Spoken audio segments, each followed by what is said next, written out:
Mesdames, Messieurs, que la clarté de l'analyse et la force de la vérité guident nos esprits en ce jour. Sur Voix des influents, l'écho des événements qui façonnent la République démocratique du Congo résonne avec une acuité particulière. Aujourd'hui, notre attention se focalise sur une triple actualité, 3 points névralgiques qui illustrent la complexité et les défis auxquels notre nation est confrontée. Au sommet de l'appareil étatique, une décision significative a été prise, gravée dans le marbre d'une ordonnance présidentielle datée du mercredi 7 mai 2025. Christophe Bitamwa est désormais le nouvel inspecteur général des finances de la République démocratique du Congo.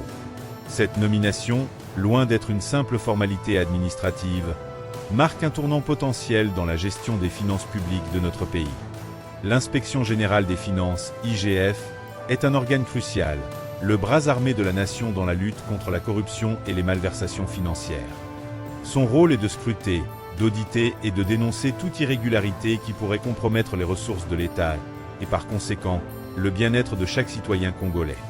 La désignation de M. Bitamwa intervient dans un contexte particulier, celui du départ de Jules Allenstedt, qui a dirigé l'IGF pendant 5 années, de 2020 à ce jour. Le mandat de M. Allenstedt n'a pas été sans relief, marqué notamment par une période de détention liée à une affaire impliquant l'ancien ministre des Finances, Nicolas Kazadi. Cette coïncidence temporelle soulève inévitablement des interrogations sur les raisons de ce changement de leadership à la tête d'une institution aussi sensible. Est-ce le signe d'une nouvelle orientation dans la politique de contrôle financier ? Est-ce la volonté d'insuffler un dynamisme renouvelé dans la lutte contre la corruption ? Un fléau qui mine notre développement depuis trop longtemps ? Seul l'avenir nous apportera les réponses définitives. Mais cette nomination mérite une analyse approfondie de ses implications potentielles. Parallèlement à cette nomination à la tête de l'IGF, un autre nom a émergé, Emmanuel Tibingu, désigné comme inspecteur général adjoint. Cette désignation suggère une volonté de renforcer l'encadrement et les capacités de l'IGF, une reconnaissance peut-être de l'ampleur de la tâche qui attend cette institution. L'arrivée d'un adjoint pourrait signifier une répartition des responsabilités plus efficace, une spécialisation accrue des missions ou tout simplement un besoin d'un soutien supplémentaire pour mener à bien les audits et les enquêtes nécessaires. Il est essentiel que ces nouvelles figures à la tête de l'IGF soient dotées d'une intégrité irréprochable, d'une compétence avérée et d'une volonté inébranlable de servir l'intérêt général. Leur action sera scrutée de près par la société civile, par les partenaires internationaux et surtout, par le peuple congolais qui aspire à une gestion transparente et responsable des deniers publics. La lutte contre la corruption n'est pas une mince affaire. Elle requiert du courage politique, une indépendance sans faille de la part des institutions de contrôle et une collaboration étroite entre les différents acteurs de la société.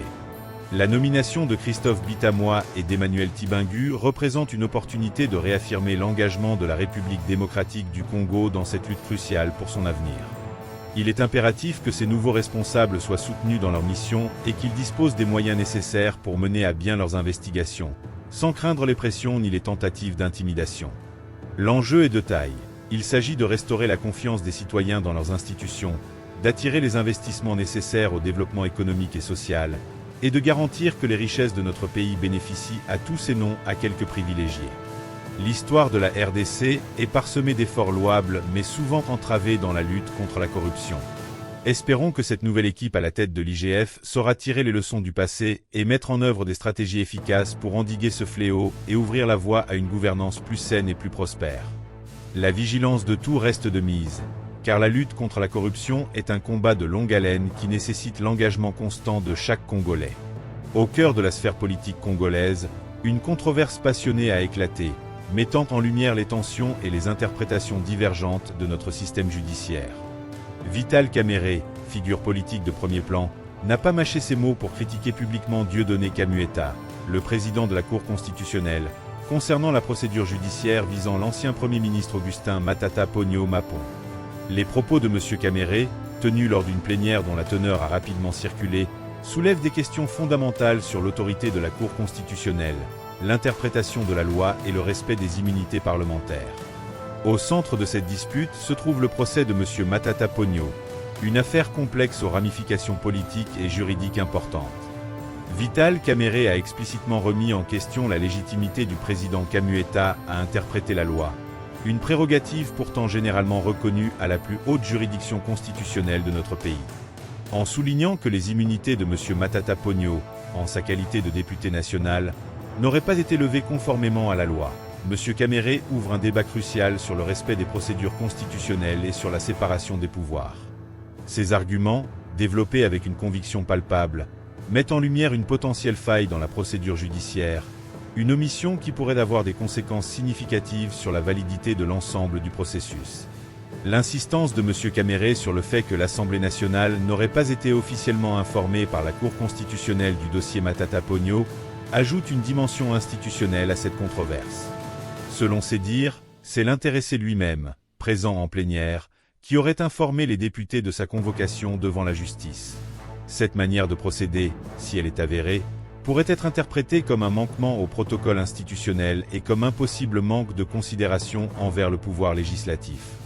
La réaction du président de l'Assemblée nationale, qui aurait écrit à la Cour constitutionnelle, non pas pour susciter un pugilat entre institutions, mais pour rappeler seulement l'article 107 de la Constitution, témoigne d'une tentative de résoudre ce différend dans le respect des cadres légaux et institutionnels. L'article 107 de notre Constitution traite des immunités des députés nationaux, et le rappel de cet article par le président de l'Assemblée nationale souligne l'importance de respecter ces protections constitutionnelles. L'argument de M. Caméré selon lequel ces questions auraient pu être traitées sans étaler en public suggère une préférence pour des discussions institutionnelles discrètes, afin d'éviter toute interprétation de conflit entre les pouvoirs de l'État. Sa déclaration selon laquelle il aurait appelé le président de la Cour constitutionnelle pour lui rappeler 2 ou 3 petites choses seulement s'il avait été contacté en amont révèle une certaine frustration face à la manière dont la procédure a été engagée. L'argumentaire juridique développé par Vital Caméré s'articule autour de 2 points principaux. Premièrement, il interroge la qualité en laquelle le président de la Cour constitutionnelle peut interpréter la loi, soulignant que la Cour elle-même, en tant que collège, est l'organe compétent pour cette interprétation. Il cite à cet égard le cas de l'ancien sénateur Salomo Escadella, dont les charges auraient été abandonnées après son accession au Sénat, illustrant ainsi le principe du respect des immunités parlementaires. Deuxièmement, M. Caméré rappelle le cas de M. Matata Ponyo lui-même, soulignant que c'est après la levée de ses immunités au Sénat que la procédure avait été initialement engagée, avant d'être stoppée. Il met en exergue l'autorisation donnée par le Sénat à M. Matata Ponyo de se présenter comme candidat à la présidence de la République et comme député national, se demandant avec une pointe d'ironie ce qui se serait passé s'il avait été élu président. La comparaison avec le cas de l'ancien président américain Donald Trump, dont les poursuites avaient été suspendues pour lui permettre de se présenter à l'élection présidentielle, vise à illustrer le principe selon lequel certaines considérations politiques peuvent parfois influencer le cours de la justice, même dans des démocraties établies. La question rhétorique de M. Caméré, « Vous voulez que notre pays fonctionne comme ça ? Vraiment ?» interpelle directement l'opinion publique et soulève des interrogations sur l'indépendance et l'impartialité de notre système judiciaire. Son insistance sur le fait que M. Matata Ponyo a acquis de nouvelles immunités en tant que député national et ancien Premier ministre renforce son argument selon lequel la procédure judiciaire devrait tenir compte de ce nouveau statut.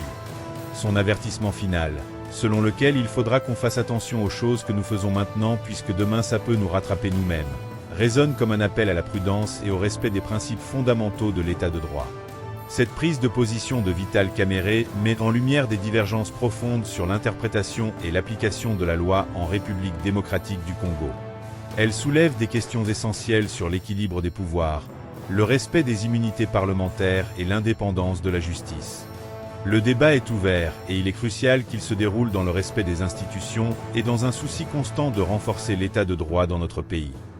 Dans le tourbillon des conflits qui secouent l'Est de la République démocratique du Congo, une initiative porteuse d'espoir se poursuit, malgré le contexte sécuritaire alarmant. Alors que les rebelles du M23 continuent leur progression dans les provinces du Nord Kivu et du Sud Kivu, Kinshasa maintient son engagement en faveur du désarmement volontaire des anciens combattants Maï Maï Ouazalando. Cette démarche, inscrite dans le cadre d'une stratégie plus large de promotion de la paix et de la stabilisation dans cette région meurtrie, témoigne de la volonté des autorités de saisir toutes les opportunités de désescalade et de réintégration. Le désarmement volontaire est un processus délicat qui repose sur la confiance, la persuasion et l'offre de perspectives alternatives à la violence. Il s'adresse à des individus et à des groupes armés locaux qui, pour diverses raisons, choisissent de déposer les armes et de s'engager sur la voie de la réconciliation et de la reconstruction de leur communauté. Les Maï Maï Ouazalando, groupe d'autodéfense communautaire aux motivations et aux structures variées, représente une partie complexe du paysage des groupes armés dans l'est de la RDC. Leur engagement dans le processus de désarmement volontaire est un signe encourageant, même s'il intervient dans un contexte marqué par l'offensive du M23, un groupe armé aux capacités militaires et aux objectifs différents.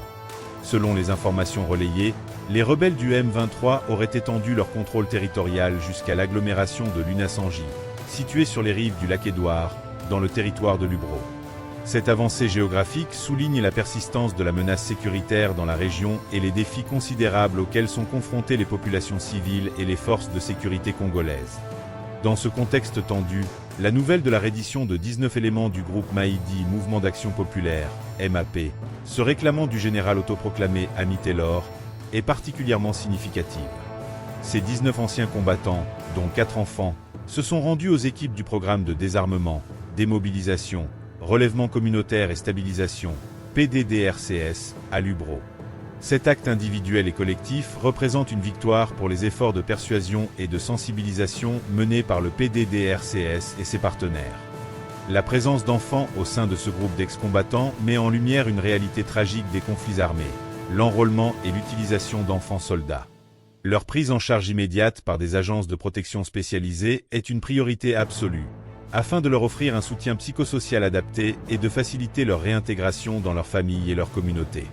Le chef d'antenne du PDDRCS Lubero Butembo, Eric Massinda, a précisé que les adultes seront intégrés dans le processus de démobilisation standard, tandis que les enfants bénéficieront d'une prise en charge spécifique dans des centres de rééducation. Il a également souligné que ces ex-combattants se sont rendus avec 3 armes à feu de type AK-47 et plusieurs autres effets militaires, un témoignage concret de leur engagement à renoncer à la violence. Le processus de désarmement volontaire ne s'arrête pas à la simple remise des armes. Il comprend un accompagnement complet des ex-combattants, visant à faciliter leur réinsertion socio-économique et à prévenir toute reprise des activités armées. Pour les adultes, cela passe par l'obtention d'une carte de démobilisation, l'accès à des formations professionnelles et la possibilité de participer à des projets de réinsertion, notamment des travaux à haute intensité de main-d'œuvre, IMO, qui leur permettent de retrouver une place active au sein de leur communauté. Le maire de Butembo, Moaba Kité-Roger, témoin de cet événement, a salué le geste du commandant qui a accepté de remettre ces éléments à la vie civile et a lancé un appel aux autres combattants encore actifs à suivre cet exemple pour favoriser la paix. Son message, empreint de pragmatisme et d'espoir, souligne l'urgence d'un cessez-le-feu général et de la reprise du dialogue pour mettre fin aux souffrances des populations civiles.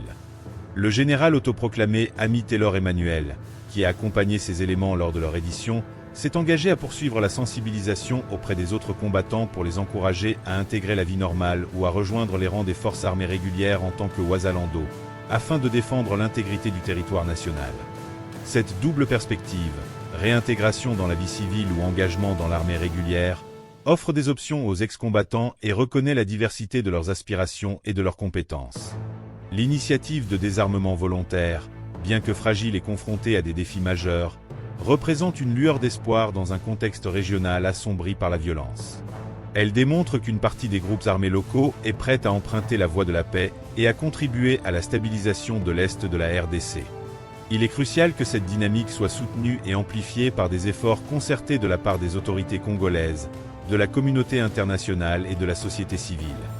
La paix dans l'Est de la RDC ne pourra être atteinte que par une approche multidimensionnelle, combinant des efforts militaires ciblés contre les groupes armés les plus récalcitrants, des initiatives de désarmement et de réintégration efficaces, et des programmes de développement socio-économique visant à s'attaquer aux causes profondes du conflit.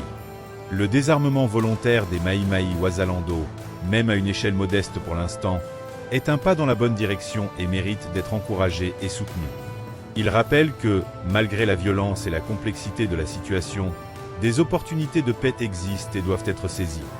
Le dernier point de notre Flash Info nous conduit à un événement judiciaire d'une gravité exceptionnelle, qui soulève de profondes questions sur la discipline au sein de nos forces armées et sur l'application de la justice militaire.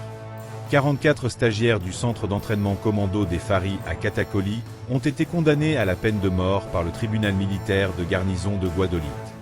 Ce verdict, prononcé à l'issue d'un procès en flagrance, fait suite à des actes de violence et de pillage survenus dans la localité de Kotakoli.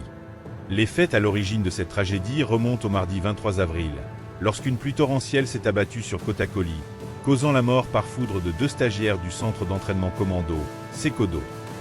Face à la mort soudaine et macabre de leurs camarades, un sentiment de colère et de désespoir a submergé les autres stagiaires. Cette émotion, au lieu de se traduire par un deuil respectueux, a dégénéré en une vague de violence inacceptable. Les stagiaires en colère se sont livrés à des actes de vandalisme et de pillage ciblant des boutiques, des magasins et des habitations de paisibles citoyens de Kotakoli. Des témoignages font état de destructions importantes et de pertes matérielles considérables pour les habitants de cette localité située à environ 90 km de la ville de Guadeloupe. Plus grave encore, cette explosion de violence aurait entraîné la mort de civils et de militaires.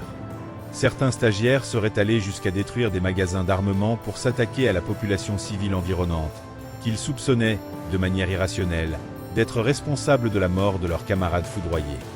Face à cette situation d'urgence, le commandant du centre d'entraînement commando de Kodo aurait lancé un appel pressant à tous les stagiaires ayant pris les armes de les déposer.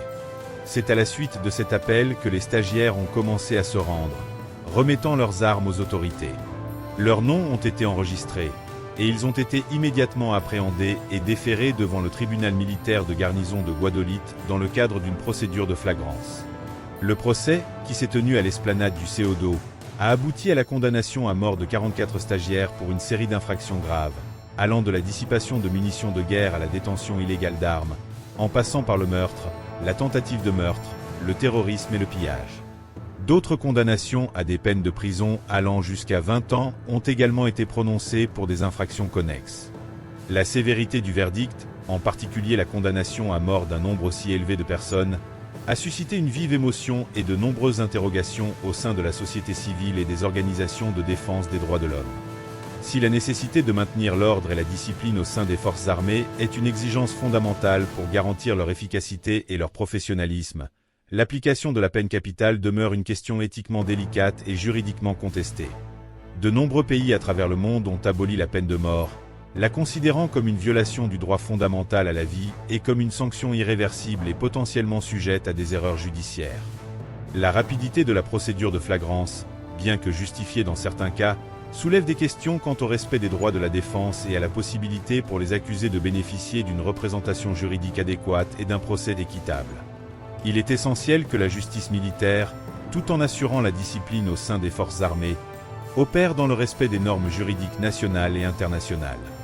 La condamnation d'un nombre aussi important de stagiaires interroge également sur les facteurs qui ont pu conduire à une telle explosion de violence collective. Une enquête approfondie pourrait être nécessaire pour déterminer les responsabilités individuelles, mais aussi pour identifier d'éventuelles failles dans l'encadrement, la formation et le suivi psychologique des stagiaires au sein du centre d'entraînement commando. La réaction des familles des condamnés et de la population de Kotakoli face à ce verdict tragique est compréhensiblement empreinte de choc et de consternation. La perspective de voir un nombre aussi élevé de jeunes hommes exécutés est une source de profonde tristesse et ravive le débat sur l'opportunité de maintenir la peine de mort dans notre arsenal juridique. Suite à leur condamnation, les 44 stagiaires ont été transférés à la prison de Mbandaka à bord d'un avion spécialement affrété. Ce transfert marque une étape supplémentaire dans cette affaire qui ne manquera pas de susciter de vifs débats et de mobiliser les acteurs de la justice et des droits de l'homme. Il est impératif que les autorités judiciaires fassent preuve de transparence dans le traitement de ce dossier et garantissent le respect des droits de tous les condamnés, y compris la possibilité de recours. Cette tragédie met en lumière les défis complexes auxquels est confrontée la République démocratique du Congo dans sa quête de stabilité, de justice et de respect des droits fondamentaux. Elle souligne la nécessité de renforcer la formation éthique et civique au sein des forces armées, de promouvoir une culture de discipline et de respect de la loi, et de garantir un système judiciaire militaire équitable et transparent. Madame, Monsieur, ainsi s'achève ce Flash Info sur Voix des Influents. Nous avons parcouru ensemble les méandres de l'actualité congolaise, de la nomination à la tête de l'IGF au débat passionné sur la justice, en passant par les efforts de paix dans l'est du pays et le tragique verdict à l'encontre de jeunes stagiaires. Merci de votre attention soutenue. Restez connectés à Voix des Influents pour ne rien manquer des développements futurs de ces dossiers cruciaux pour l'avenir de la République démocratique du Congo. N'oubliez pas de vous abonner et d'activer les notifications pour être informé en temps réel. À très bientôt.